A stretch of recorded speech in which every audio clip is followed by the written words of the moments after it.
Ko'pchilik xuddi shunaqa baysetligi target qo'yib qo'yadi, keyin narx yana dalshi selga tushib ketadi-da, stopni oladi.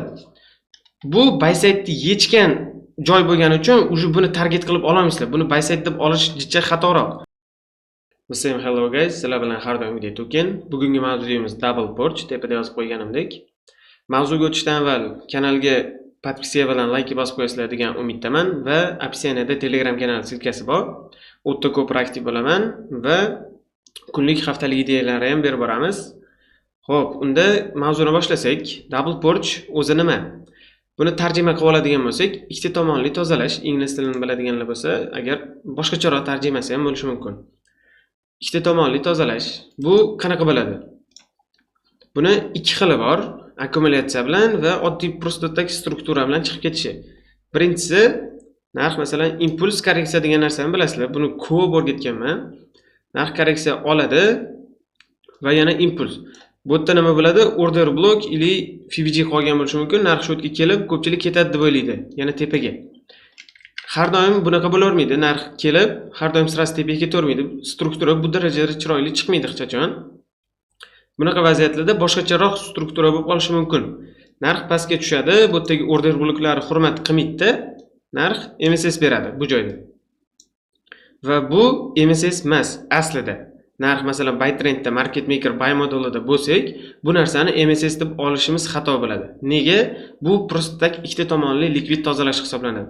Birinchi likvidimiz bu, narx o'zidan tepadagi bu buy side yechdi va endi nima qiladi? Oddiy logika, buy side yechgandan keyin sell side ga tushish kerak narx, to'g'rimi? Va sell sideimiz qayerda? Bu yoqda. Buni MSS deb olmaymiz buni. Strong low deb olish uchun bu mumkin emas, bu xato. Bu prostotak sell side yoki SMC ichida tushunadi, inducement. Xuddi o'sha narsa. Narx shuni pastdagi sell side yechganidan keyin narx endi tepaga qarab chiqish boshlaydi. Mana xuddi mana shu narsa ikkita tomonli likvid tozalash. Birinchisi bu va ikkinchisi bu. Birinchi buy side tozaladi, keyin buy side yechgandan keyin avtomatik sell side ga tushdi. Sell side ni ham tozaladi. Ko'pchilik bu joyda MSS deb o'ylaydi va bu joydagi PDR'lardan sell kirish boshlaydi. Videoda qisqa tanaffus. Bu bizning Telegram kanalimiz. Bu yerda kunlik, haftalik ideyalar hammasi tashab boriladi va mana qanaqa pozitsiya ochganlarimni hammasini shu yerda ko'rib borishingiz mumkin. Va bu yerda community'dagi bolalarning qilgan natijalari sizlarga ham xuddi shu community'ga taklif qilaman va videoga qaytamiz yana. Va o'shalar stop qayerda bo'ladi? Hayda. Narx shu hayga qarab chiqib ketadi. Bu yerdagi tema ham xuddi shunaqa. Bu buy side yechgandan keyin bo'ldi, bu yerda struktura yana strong high yangilandi. Endi men aytdagi order blok qoldirdi. Shu yerda yana buy kiramiz, stop lossimiz lowga va stop lossni narx bu tomonda yechadi. Tushunib turganingizda ikkita tomonlama tozalash deb shuni aytadi. Xo'p, endi buni boshqacharoq varianti bor. Bunisida ham ko'pchilik chalg'iydi, faqat boshqacharoq temada chalg'iydi. Narx akkumulyatsiya qoladi, to'g'rimi? Bu accumulation. Buni hamma biladi, tepasi va pastida likvid ko'p bo'ladi. To'g'rimi? Accumulation masalan Aziya deb olaylik yoki Aziya sessiyasimi yoki akkumulyatsiya. Bu joyda ko'pchilik qanab chalg'iydi. Narx masalan sell side yechdi, to'g'rimi? Sell side yechganidan keyin ko'pchilik biladi, narx ikkita tomonlama likvid turgandan keyin pastdagi yechildimi, endi tepasidagi likvidga borish kerak. Narx o'sha tepadagi likvidni ham yechadi. Narx bordi, yechdi. Bir xilgala bu yerda ishlab olar bu likvid yechilgunicha. Unisi mayli. U o'sha boshqa tema. Narx likvidni yechgandan keyin ko'pchilikning miyasida qanaqa situatsiya bo'lib qoladi? Bu joyda bizda accumulation bo'ldi. IMD darsini ko'rgan bo'lsangiz kerak. Va bu joy manipulation. Общий IMD ni tushunadiganlar bo'lsa, accumulation, manipulation, endi nima bo'lish kerak? Destruction bo'lish kerak, to'g'rimi? Narx buy side'ga qarab chiqib ketish kerak. Ayni shunaqa vaziyatda ko'pchilik chalib qoladi. Birinchi qaysi tomonni yechganidan keyin ikkinchi tomonga bo'ldi, narx o'sha tomonga ketadi deb o'ylab qolishadi. IMD ga qarab. IMD bu gapim bilan ishlamaydi demoqchi emasman. Narxi IMD ni ishlatadigan vaziyat bor, ishlatmaydigan vaziyat bor-da. Ayni bunaqa vaziyatda masalan narx bunaqa yurish qiyin bo'ladi. Nega? Bu yerda double porch ko'proq ishlab ketish kerak. Bundoq bo'ladi, narx yana dalshi sell side ga ketadi. Xuddi bu yerdagi narsani bu yerda teskarisi bo'lyapti.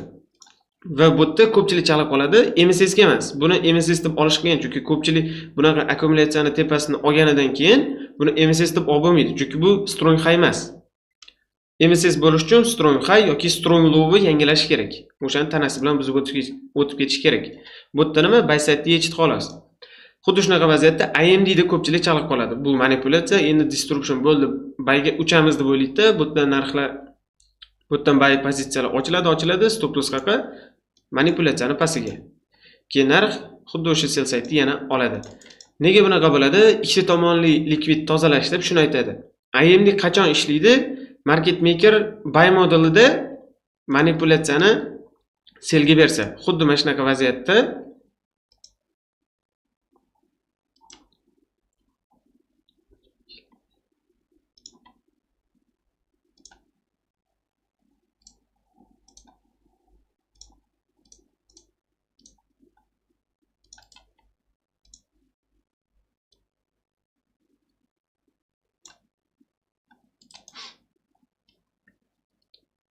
Xo'p, AMD qachon ishlaydi?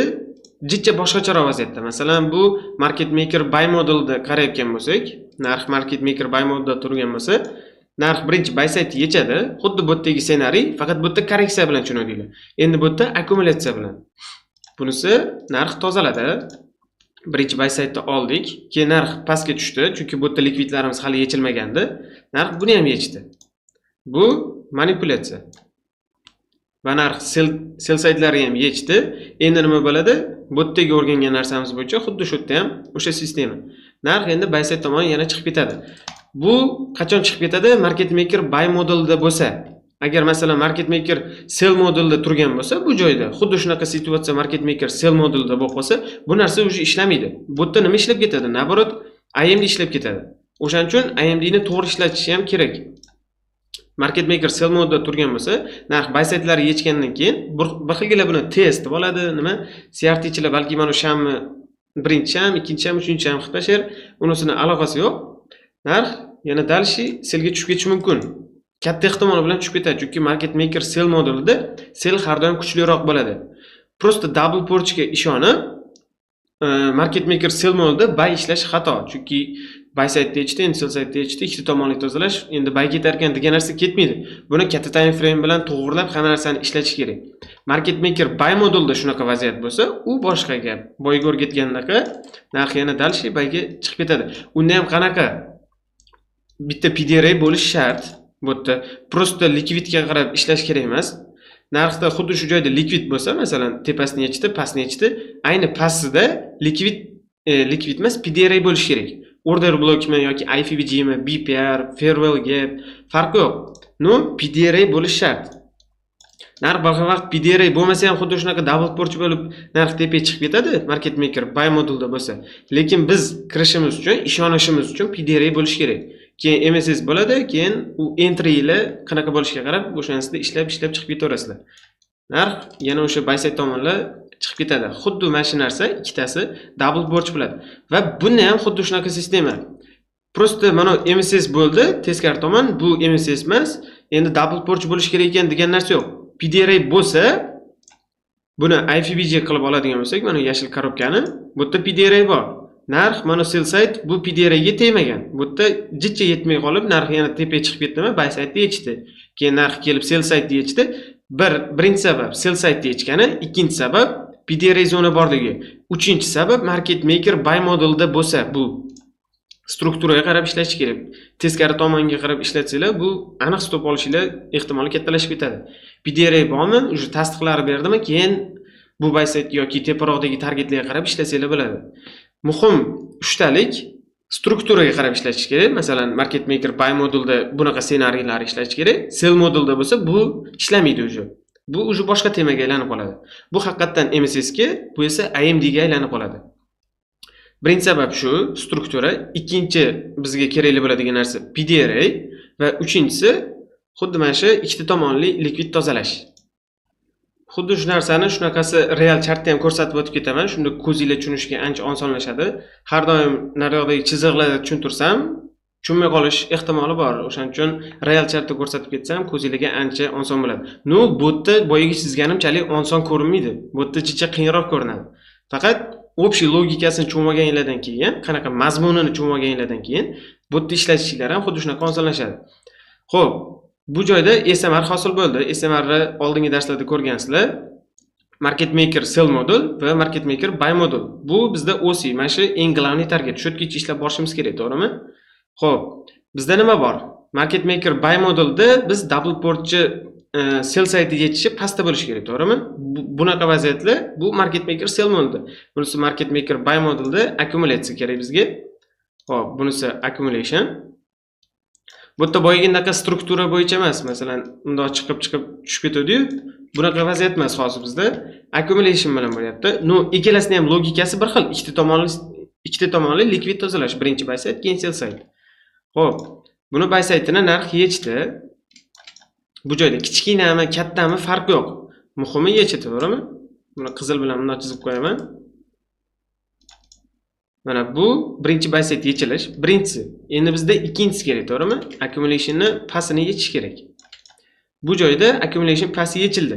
No, yechilgandan keyin sraz narx ketib qoladi degan narsa yo'q. Jichcha bu yerda ham turib qolishi bor. Bu yerda ham o'zini likvidini tozalab ketishi bor. Ili PDR gacha borishi ham bor. O'shaning uchun narx yechgandan keyin sraz buy qarash ham xato. Jichcha qo'shimcha sabablari qidirishimiz kerak. Bizda yana nima kerak edi? Bizda PDR kerak edi, to'g'rimi? Bu joyda FVG bor. Xo'p, bu joyda PDR bizda FVG, narx sell saytni ham tozaladi. Endi bu nima bo'ladi? Bu ikkinchi sell saytni tozalash bo'ladi. Double porchda mana shu ham buy side, ham sell side tozalandi. Endi nima bo'ladi? Narx o'sha distribution'ni kutsak bo'ladi. Narx xuddi shu OC-imizga qarab chiqib ketishi kerak. Aynan xuddi shu narsa double porch hisoblanadi. Birinchi akkumulyatsiyani topasizlar, keyin buy side-ni yechdi, keyin sell side-ni yechdi. Keyin bizga nima kerak? PDR kerak. Ili uchinchisi struktura. Bu Market Maker Sell modul va bunisi Market Maker Buy modul. Xuddi Buy modulda xuddi shunaqa ssenariy bersa, bunisiga ishonsa bo'ladi. Chunki strukturaga hamma narsa to'g'ri keladi. Xuddi boyaga o'rgatgan narsam. Range birinchi buy side tozaladi, keyin sell side tozaladi. Buy side va sell side, keyin PDR imizga tegdi, keyin narx yana dalshi buy side tomon chiqib ketdi, OC ga qarab. Xuddi shu joyda biz bu joyda entry qilganmiz o'sha Telegramdagi community bilan. Даже YouTube'da recapi ham chiqqan. Prosta hozir tushuntirishim uchun mana shu joyda yaxshiroq ko'zingizga osonroq ssenariy bor. Bundan ham qiyin bo'ladi bir xilga vaqtlar ssenariy. Keyin uni mayda time frame ga o'tkazish undan da qiyinlashadi. Unda kunlik template'lar ham aralashtirishga to'g'ri keladi. Qanchalik time frame maydalashgan sari, shunchalik ko'zinglar qiynalishni boshlaydi. Chunki u yerda shum ko'payishni boshlaydi. Xuddi shu joyga qaraydigan bo'lsak, boya sell market maker sell modulda bunaqa narsa ishlatsanglar xato bo'ladi degandim, to'g'rimi? Market maker sell modulda xuddi bunaqa ishni qilmaysizlar, buni teskarisini qilasizlar. Birinchi market maker buy modulda birinchi buy side yechildi, to'g'rimi? Keyin sell side, keyin yana dalshi buy side ga qarab chiqib ketdik. Endi sell modulda boshqacha. Buni teskarisi, birinchi sell side yechilishi kerak, keyin borib buy side yechib, PDR ga tegib, keyin narx yana pastga tushib ketishi kerak. O'sha yasagan sell side gacha. Bu yerda accumulation'ni ko'rib turibsizlar. Ili birinchi sell side-ni yechdi. Birinchi sell side yechilgandan keyin narx yana qaytib borib, buy side-ni ham yechdi. Buy side yechilgandan keyin bizga nima kerak? PDR kerak, to'g'rimi? PDR bizda bu breaker block bo'ladi. Breaker block bor. Bizda hozircha ikkita narsa bor. Birinchi accumulation, o'sha buy sell side-larni yechishi, o'sha ikkita tomonli double porch, ikkita tomonli likvid tozalash, ikkinchisi PDR va uchinchisi struktura. Struktura bizda market maker sell modulda, to'g'rimi? Struktura ham xuddi shu narsaga to'g'ri keladi. Va biz qayergacha ishlashimiz kerak? Bu o'zi yasagan sell side-gacha. Narx keyin nima qildi? PDR ga tegdi, buy side tozaladi, keyin narx yana sell side tomon tushib ketdi. Market maker sell modulda xuddi shunaqa ssenariy ishlatasizlar, market maker buy modulda xuddi shunaqa ssenariy ishlatasizlar. Men MMXM kalitida to'g'risi mana shu menga eng yoqadigan narsa double porch, bilasizlar, o'zi ko'pchilik biladi. Kalitida double porchni bilaman. Chunki strukturani moshni ko'rsatadigan narsa, ili odamni ko'pchilikni chalg'itadi, lekin o'rgangan bo'lsangiz chalg'itmaydi. Naborot, sizni ko'proq moshni analiz qilishingizga ancha ko'p hissasini qo'shadigan narsa deb bilaman. Xuddi shu narsani. Endi entrylarga keladigan bo'lsak, uju yanada chuqurroq, uju boshqa temaga aylanadi. Strukturani ko'rish uchun men har doim double porchga e'tibor beraman. Ili MSS qanaqa qilib topishni xuddi shu yerda o'rgatib ketaveraman. Bizda MSS bo'lish uchun strong high, strong low kerak, to'g'rimi? Masalan, bu strong high bo'ldi. Nega? Chunki double porch bo'lganidan keyin double porchni yana bitta ma'nosi likvid qoldirmaydi. Masalan, birinchi sell side tozaladi, keyin buy side ham tozalagandan keyin narx yana sell side'ga tushdimi, buni tepasida likvid bor, buni tepasiga shu yerda likvid ko'p joylashgan deb harakat qilish opasniy ish. Ko'pchilik xuddi shunaqa buy side'ligi targetni qo'yib qo'yadi, keyin narx yana dalshi selga tushib ketadi-da, stopni oladi. Bu buy side'ni yechgan joy bo'lgani uchun uje buni target qilib ololmaysizlar. Buni buy side deb olish jicha xatoroq. To'g'ri, buy side bo'ladi, ancha narx tushgandan keyin xuddi shu joylarni ham buy side qilib olasizda, lekin sirazi bu yerda buy side deb olishinglar xato. Likvid tozalagan joy xuddi shu strong high bo'ladi. Bunisi emas. Masalan, ko'pchilik strukturani oddiy chizib tushuntiradi-yu, masalan, impuls, korreksiya impuls bo'lib ketadi-yu, boshida o'rganganliklar bo'yicha. Xuddi o'sha narsa bo'yicha ishlasanglar, agar xuddi o'sha bo'yicha qaraydigan bo'lsanglar, qiynalib qolasizlar. Narx buy side yechganidan keyin xuddi mana shu double porch tushundinglar, mana shu double porch high strong high bo'lib qoladi. Narx qachonki shundan tepaga o'tib ketsa, masalan, sell side tozalagandan keyin qaysidir PDR ga tegib, o'sha katta time frame ga aloqador bo'lib ketadi. Xuddi shu buy side dan o'tganidan keyin, xuddi shu high dan, strong high dan keyin buni MSS deb olsanglar bo'ladi. Bunisini emas, chunki bu prosta tak liquidness. Va bunisi o'sha liquidnessni tozalagan joy, o'sha bu strong high. O'sha yanada liquidness bo'lib qolmaydi. Xuddi shu joy o'sha MSS deb olsanglar bo'ladi. Bu joy emas, ikkinchisini MSS deb olasizlar. Xuddi bu yerdagi ssenariy ham xuddi shunaqa variant, prosta teskarisi. Mana masalan, range bo'ldi, high'ni oldi, keyin low'ni oldi. Bu sell side'da olgan joy. Mana manipulyatsiya qizil bilan yozib qo'yganman, bu sell side'ni tozalagan joy va PDR dan ketayotgan joy. Bu qanaqadir liquidness qoldirgan joy emas. Buni chizib qo'yasizlar. Narx qachonki buy side'da oldi, masalan, bu yerda olganidan keyin shu liniyamizdan pastga o'tib ketsa, o'shanda MSS bo'ladi. Bu sell side'ni yetsa ham MSS bo'lmaydi, даже qolgan sell side'ni yetsa ham MSS bo'lmaydi. Ayni shu double porch pastidagi sell side'dan narx o'tib ketsa tanasi bilan, o'shanda MSS hisoblanadi. Strong high va strong low'lar ham xuddi shu narsa bilan ishlataman, chunki o'ta ham kuchli narsa deb bilaman bu double porchni. O'rgansanglar kam bo'lmaysizlar lekin bu narsani. Ancha sizlarga analiz qilishinglarda, strukturani topishinglarda ancha chalg'imasliginglarda yordam beradi. Ko'pchilik xuddi shunaqa vaziyatda chalg'ib qoladi. IMD deydi yoki MSS bo'ldi deydi. Mana savol. Xuddi shu joyda bu joyi ko'pchilik MSS deb oladi, to'g'rimi? Narx chiqdi, keyin narx tushdi, korreksiya, keyin yana impuls, keyin eng oxirgi low qaysi bu? Narx shundan keyin pastga o'tdi. Ko'pchilik boshlang'ich traderlar bu yerda MSS deb oladi, narxi bo'ldi. Bu sell side'ligicha target qilib oladi-da, 2-3 kunlab ushlamoqchi bo'ladi yoki katta error ushlamoqchi bo'ladi. Lekin bu yerda MSS emas bu. Prosta likvid tozalash, sell side tozalash. Narx sell side tozaladi, keyin yana dalshi trendi bo'ylab davom etib ketaverdi. Bu yerdagi narsa shunaqa.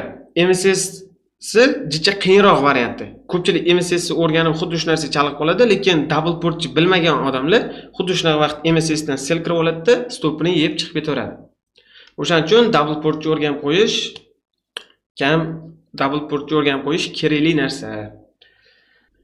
Xo'p, shu bugungi mavzuyimiz shu edi. Double porch ikkita tomonlama likvid tozalash. Prosta so'zdan ham tushunib olsanglar bo'ladi. Ikkita tomonni likvidini tozalagandan keyin o'sha trendi bo'ylab narx yana chiqib ketar ekan degan narsa kelib chiqadi. Bugungi mavzuyimiz shu edi bolalar. Hammaga rahmat. Keyingi videolarda ko'rishguncha.